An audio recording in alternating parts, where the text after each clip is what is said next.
Le quatrième pilier de la structuration d'une entreprise, c'est le suivi de performance avec les tableaux de bord. Franchement, je n'ai pas envie de dire que c'est le plus important, mais c'est surtout la partie que j'aime le plus parce que les résultats sont vrais. Dès que c'est mesuré, les résultats ne mentent jamais. Ce que vous ne pouvez pas analyser et prendre des décisions sur des choses que vous ne mesurez pas. Vous avez besoin d'un suivi de performance avec un tableau de bord. Le tableau de bord, prenez le tableau de bord comme celui d'une voiture. Est-ce que si vous voulez aller dans une direction, vous n'allez pas regarder si vous avez assez d'essence?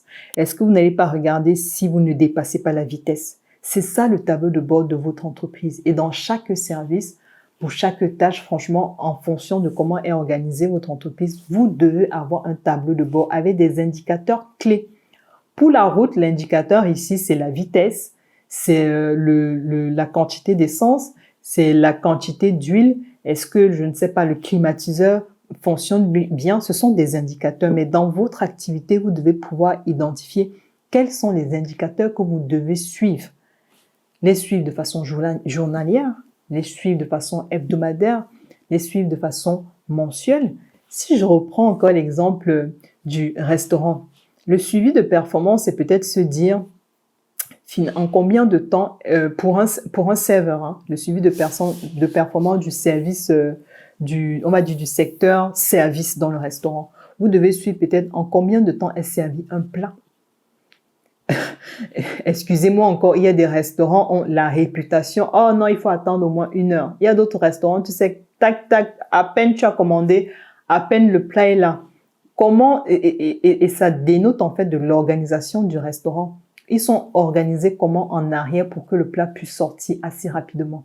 Donc ici, le suivi de performance, c'est en combien de temps les plats sortent du restaurant. Combien de temps, par exemple, on prend pour installer un client? On se connaît. Voilà, donc vous allez arriver. Alors là, ici, c'est juste une question d'observation. Comme je dis, j'aime bien observer. Donc, en combien de temps on prend le temps pour installer un client? En combien de temps son plat est servi? En combien de temps il va payer sa note? Au niveau du service, est-ce qu'il y a des suppléments? Parce que voilà, vous allez souvent voir des serveurs qui sont très à l'aise, très empathiques, très détendus, qui sont très peut-être friendly ou voilà un peu friendly avec les clients, qui les mettent vraiment à l'aise. Est-ce qu'ils sont capables de, voilà, on a le meilleur champagne, ils vont tellement bien parler du champagne ou du vin que le client va le prendre. Donc ces indicateurs de performance, c'est important pour vous de les suivre